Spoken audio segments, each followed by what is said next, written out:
Dans une petite ville de Californie, sous le soleil brûlant de l'été 1974, une femme entre sur le plateau de tournage d'une série qui va marquer l'histoire de la télévision.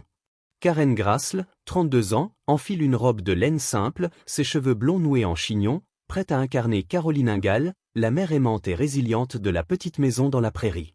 Pour des millions de téléspectateurs, elle devient le symbole de la compassion et de la force, le cœur battant d'une famille pionnière affrontant les épreuves de la frontière américaine. Mais derrière les caméras, dans les coulisses de cette maison de bois idéalisée, se joue une réalité bien plus sombre que l'image chaleureuse projetée à l'écran. Pendant près d'un demi-siècle, Karen Grassl a gardé le silence sur une vérité qu'elle portait seule, une histoire de contrôle, d'humiliation et de lutte personnelle qui jette une ombre sur Michael Landon, l'homme adoré par des générations comme le père parfait, Charles Ingalls. À 83 ans, en 2025, elle brise enfin ce silence dans ses mémoires, révélant des blessures enfouies et une vérité qui bouleverse l'héritage de l'une des séries les plus aimées de tous les temps. Comment une émission célébrée pour ses valeurs familiales a-t-elle pu cacher tant de douleurs? Quel secret Karen Grassl a-t-elle porté seule, et pourquoi a-t-elle choisi ce moment pour parler? Plongeons dans cette saga où la lumière des projecteurs dissimule des ombres profondes, une histoire qui change à jamais la façon dont nous voyons la petite maison dans la prairie.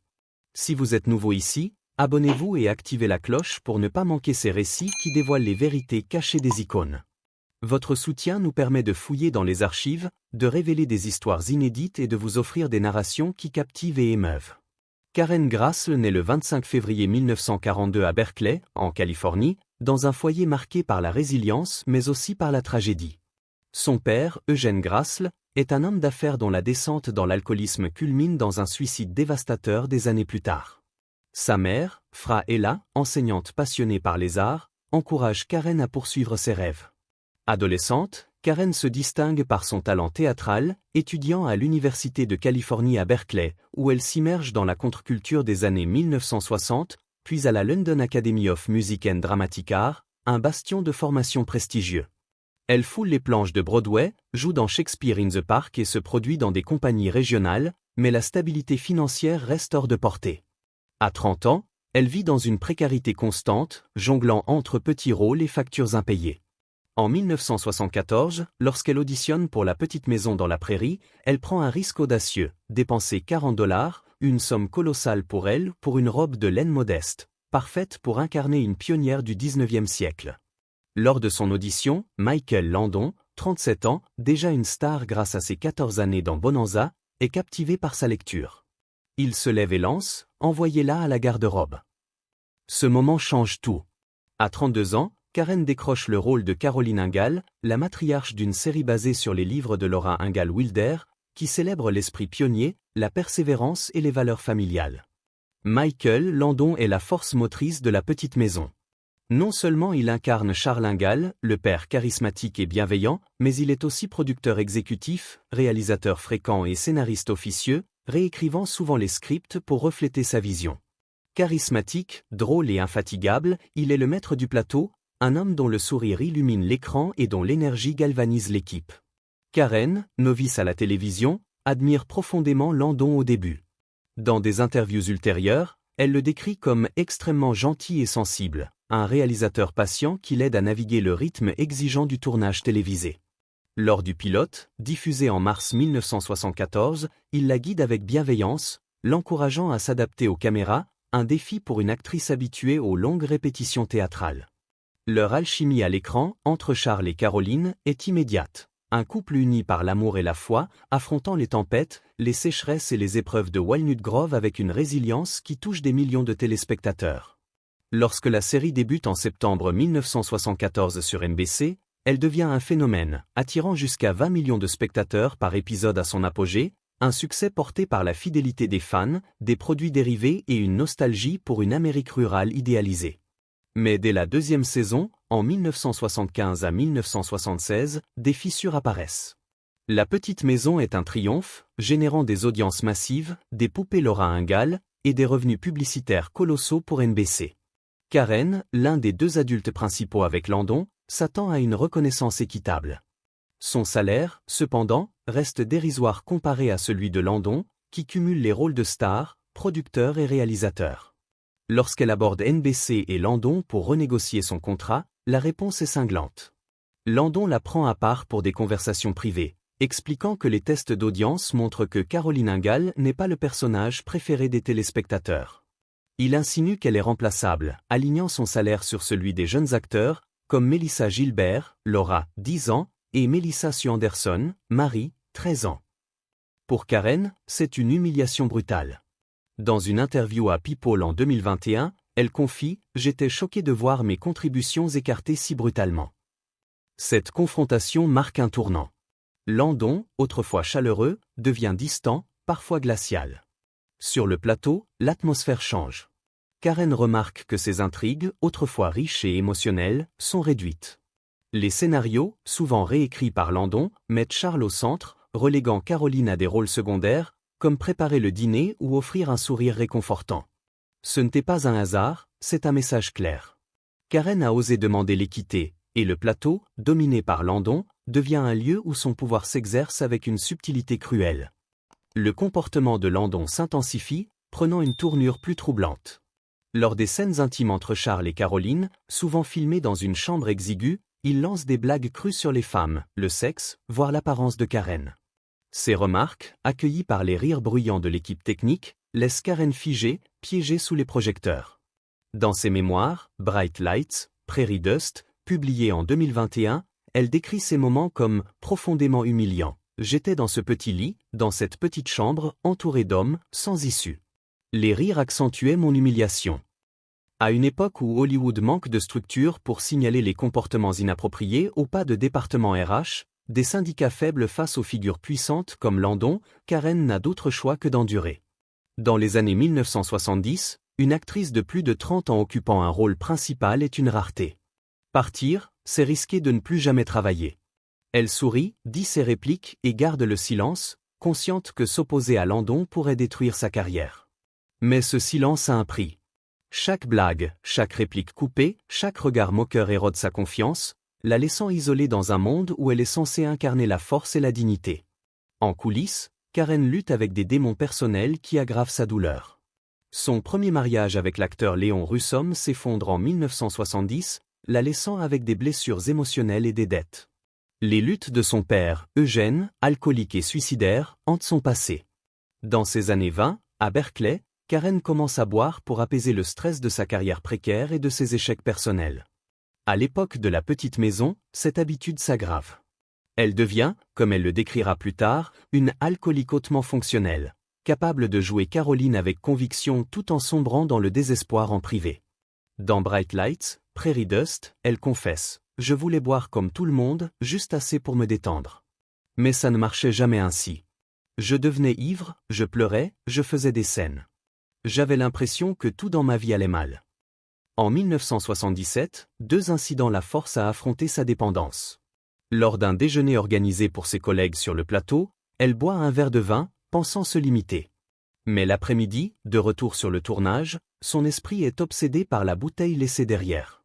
Elle sort plusieurs fois pour fumer, se rincer la bouche, se passer de l'eau sur le visage, mais l'envie est insoutenable. C'était humiliant, confie-t-elle à People. Mon esprit criait, va chercher ce vin. Une semaine plus tard, lors d'une conférence féministe où elle doit prononcer un discours, elle boit trop pour calmer ses nerfs. Sur scène, ses propos s'éternisent et elle sent la gêne du public. Une participante l'affronte ensuite, lui disant sans détour qu'elle a un problème d'alcool. « J'étais stupéfaite », se souvient Karen. Mais au fond, je savais qu'elle avait raison. Peu après, une nuit d'ivresse et une dispute violente avec une amie proche la laissent en larmes. Ce matin-là, en 1977, elle fait un serment qui change sa vie, c'est fini. Je ne dois plus jamais boire. Elle cherche de l'aide, rejoint des groupes de soutien et s'engage dans un chemin difficile vers la sobriété. Quelques mois plus tard, la mort de son père, Eugène, des suites de son alcoolisme, renforce sa détermination. Sa mort était un avertissement, dira-t-elle. Si je n'arrêtais pas, je suivrais le même chemin. En 1978, Karen est sobre, sa santé s'améliore et sa clarté mentale revient. Elle regagne une partie du respect perdu sur le plateau, et en 1979, son salaire double, un signe que sa persévérance commence à payer. Mais les tensions avec Landon persistent. Les scénarios continuent de marginaliser Caroline, et les blagues crues de Landon, bien que moins fréquentes, restent une source d'humiliation. Karen, forte de sa sobriété, adopte une approche pragmatique. Elle se concentre sur son travail, soutient les jeunes acteurs comme Mélissa Gilbert, qui voit en elle une figure maternelle, et évite les confrontations directes. Pourtant, l'isolement reste étouffant. Elle n'a personne à qui se confier, aucun espace sûr pour exprimer sa douleur. Le plateau, dominé par Landon, est un microcosme où sa parole fait loi, et Karen, malgré son talent, se sent effacée. La vie personnelle de Karen est tout aussi tumultueuse. Après son divorce de Léon Russom, elle entame une liaison en 1977 avec l'acteur Gilles Gérard, invité dans l'épisode The Handyman. Attirée par son charisme, elle succombe à une relation passionnée mais destructrice, qui se termine brutalement lorsqu'il lui révèle qu'elle a contracté une infection sexuellement transmissible. Humiliée, Karen doit avouer cette liaison à son partenaire de l'époque, un épisode qu'elle décrira comme une honte écrasante. Ses choix, alimentés par l'alcool et le désespoir, reflètent les parallèles douloureux avec les luttes de son père. En 1982, elle épouse l'écrivain James Alan Radford, et ils adoptent un fils, Zachary, après des années de problèmes de fertilité. La maternité devient une lumière dans sa vie, mais ce mariage s'effondre en 1987. Un troisième mariage, avec Scott T. Sutherland en 1991, se termine également après une décennie. Malgré ces bouleversements, Karen trouve du réconfort dans son rôle de mère et dans son retour au théâtre, où elle renoue avec sa passion originelle. La petite maison s'achève en 1983, après 9 saisons et plus de 200 épisodes. Pour Karen, quitter la série est un mélange de soulagement et d'incertitude. Le rôle de Caroline l'a rendue célèbre, mais il l'a aussi marquée par des années de silence et d'humiliation. Elle retourne au théâtre, jouant dans des productions régionales et des pièces comme Driving Miss Daisy, mais les rôles à la télévision restent rares. Pour le public, elle est à jamais martingale, une étiquette qui limite ses opportunités. En 1991, une nouvelle secoue Hollywood. Michael Landon est diagnostiqué avec un cancer du pancréas, une maladie incurable. À 54 ans, il affronte le combat de sa vie, et le monde pleure l'icône de Bonanza et la petite maison. Pour Karen, la nouvelle réveille des émotions complexes. Elle a méprisé Landon pour son contrôle et ses blagues cruelles, mais elle lui doit aussi sa carrière. Après une hésitation, elle lui écrit une lettre sincère, le remerciant pour l'opportunité et lui offrant son pardon. Elle ne mentionne pas les blessures, choisissant la grâce plutôt que la confrontation. Landon, ému, lit la lettre et pleure, selon des proches. Il meurt le 1er juillet 1991, laissant un vide dans l'industrie et dans le cœur de Karen. Ce geste, discret mais puissant, allège un fardeau qu'elle portait depuis près de 20 ans. Pendant des décennies, Karen reste silencieuse sur les coulisses de la petite maison. Par loyauté envers les fans et par peur des représailles, elle donne des réponses polies dans les interviews, évitant de ternir l'héritage de Landon. Elle joue dans des films comme Wyatt Earp, 1994, et Not to Forget, 2021, mais reste associée à Caroline Ingalls. En 2020, un diagnostic de cancer du sein à un stade précoce, suivi d'une opération et d'une radiothérapie, la pousse à réfléchir à sa vie. En 2021, à 79 ans, elle publie Bright Lights, Prairie Dust, ses mémoires où elle révèle enfin la vérité, l'inégalité salariale, les blagues humiliantes, l'isolement et sa lutte contre l'alcoolisme. Elle ne diabolise pas Landon, reconnaissant son talent et son charme, mais affirme, la grandeur et la cruauté peuvent coexister. Les révélations choquent les fans, qui voyaient en Landon un père idéal. Certains l'accusent de salir son héritage, mais d'autres, surtout des femmes d'Hollywood, la remercient pour son courage, partageant leurs propres histoires de silence forcé. En 2025, à 83 ans, Karen vit discrètement, dévouée à son fils Zachary, à sa santé et à son article.